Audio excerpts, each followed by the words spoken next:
यो स्वयम्भूमा चाहिँ अहिले यो चुन निकाल्ने कार्यक्रम भइरहेको छ।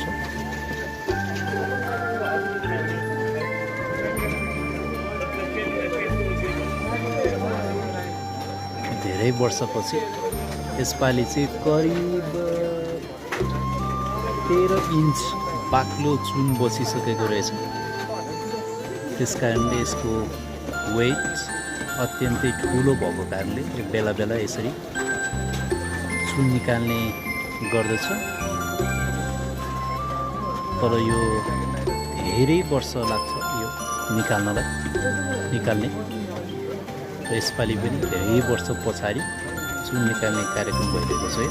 हामीले हेर्न सक्छौँ कति बाक्लो चुन बसेको छ यहाँ।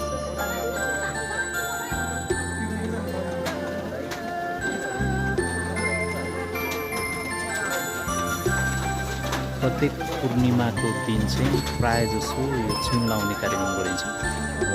लाउँदा लाउँदै यति धेरै बाक्लो भइसकेको छ। स्वयम्भू महाचैत्य काठमाडौँ भ्यालीभित्रको यो सबैभन्दा पुरानो यो चैत्यको रूपमा पनि चिनिन्छ यसलाई।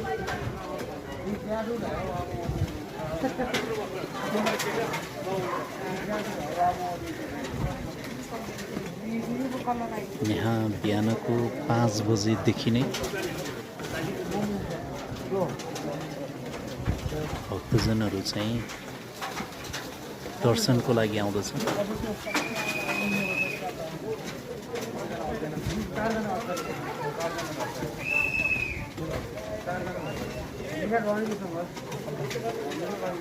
यसलाई चाहिँ खासमा डोम भनिन्छ। डोम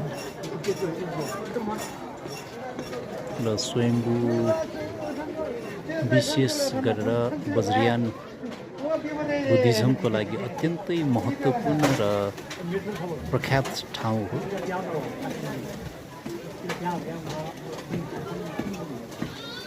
र यसको बेसमा चाहिँ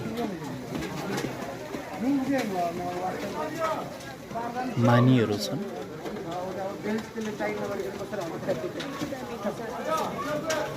भने यो बेसको वरिपरि पञ्चबुद्धहरू छन्। डाकिनी